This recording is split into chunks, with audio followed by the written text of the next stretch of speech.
అండి, నమస్తే. Welcome to Anuradha channel. ఈరోజు దసరా స్పెషల్ రవ కేసరి తయారు చేద్దామండి. రవ కేసరికి కావలసిన ఐటమ్స్: 1 కప్పు బొంబాయి రవ్వ, 1 కప్పు పంచదార, 1/2 కప్పు నెయ్యి, 2 కప్స్ వాటరు, 1.5 స్పూను జీడిపప్పు, 1 స్పూన్ కూడా తీసుకోవచ్చండి జీడిపప్పు, 1 స్పూను కిస్మిస్, 2 యాలకులు, కలర్ కోసం ఫుడ్ కలరు మనం తయారు చేసుకుందాము. ఇప్పుడండి ఒక కళాయి తీసుకుని స్టవ్ వెలిగించుకుని 2 స్పూన్స్ నెయ్యి యాడ్ చేసుకోవాలండి. కొద్దిగా వేడెక్కిన తర్వాత జీడిపప్పుని యాడ్ చేసుకోవాలి. గరిటెతో ఇలాగా కలుపుకోవాలి. ఇలా కలుపుకోవడం వల్ల జీడిపప్పు అనేది అన్ని వైపులా వేగుతుంది. కొద్దిగా వేగిన తర్వాత మనం కిస్మిస్ యాడ్ చేసుకోవాలి. ఒకేసారి అయితే కిస్మిస్ అనేవి తొందరగా ఎగిపోతాయి, మాడిపోయే అవకాశం ఉంటుంది. రెడీ అయిన జీడిపప్పుని కిస్మిస్ని 1 కప్పులోకి తీసుకుందాము. ఒక పక్కన పెట్టుకుని అదే కళాయిలో మనం నెయ్యి వేసుకుని బొంబాయి రవ్వని వేయించుకోవాలండి. కొద్దిగా నెయ్యి వేసుకుందాం. ఇలా వేయించుకోవడం కంపల్సరీ చేయాలండి, లేదంటే మెత్తగా అయిపోతుంది కేసరి అనేది. కొద్దిగా వేగిన తర్వాత కలర్ వస్తుంది కదని తెలుస్తుంది మనకి. ఇలా రెడీ అయిన రవ్వని 1 కప్పులోకి తీసుకుందాము.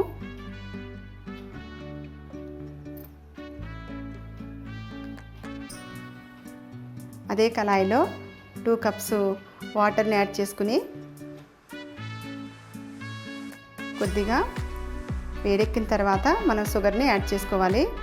ఒకేసారి కూడా షుగర్ వేసుకోవచ్చండి. కొద్దిగా వాటర్ వేడెక్కిన తర్వాత షుగర్ వేసుకుంటే తొందరగా కరిగిపోతుంది షుగర్ అనేది. ఇప్పుడు షుగర్ యాడ్ చేసుకుందాము.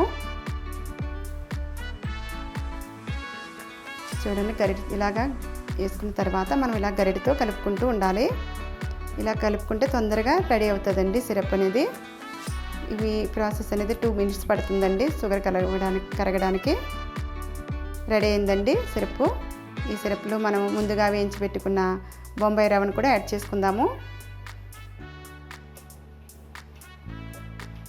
వాటర్లో మనం ఫుడ్ కలరు కలుపుకోవచ్చండి. మనం ఎంత కలుపుతున్నామో తెలియదు, అందుకని బొంబాయి రవ్వ వేసుకున్న తర్వాతే యాడ్ చేసుకుంటే మనకి తెలుస్తుంది ఎంత పడుతుంది అనేది.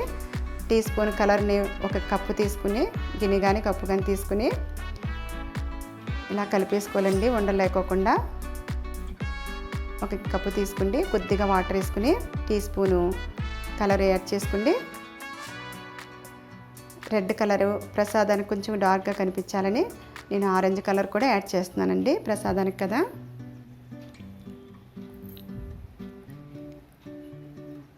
ఈ కలర్ కూడా యాడ్ చేసుకుంటే మీ దగ్గర రెడ్ లేకపోయినా కూడా మన ఆరెంజ్ కలరే డైరెక్ట్గా తీసేసుకోవచ్చండి. ఇలా మొత్తం కలిసేలాగా కలిపేసుకోవాలి. మిగిలి ఉన్న నెయ్యిని కూడా యాడ్ చేసుకోవాలి. 1/2 కప్పు మనం నెయ్యి తీసుకున్నాం కదండి. 1 కప్పు బొంబాయి రవ్వకి 1/2 కప్పు నెయ్యి సరిపోతుంది. ఇలా కలిపేసుకోండి, రెడీ అయినట్లండి. ఇప్పుడు మనం యాలకుల పౌడర్ యాడ్ చేసుకోవాలి. ఈ యాలకుల పౌడర్ వేసుకోవడం వల్ల స్మెల్ అనేది, టేస్ట్ అనేది బాగుంటుంది. ముందుగా వేయించి పెట్టుకున్న మనం జీడిపప్పు కిస్మిస్ని కూడా యాడ్ చేసుకుందాం. కేసరి అంతా కలిసేలాగా ఇలా కలిపేసుకుందాము. రెడీ అయిపోయిందండి. అమ్మవారికి నైవేద్యం పెట్టడానికి ప్లేట్లోకి తీసుకుందాం కేసరిని.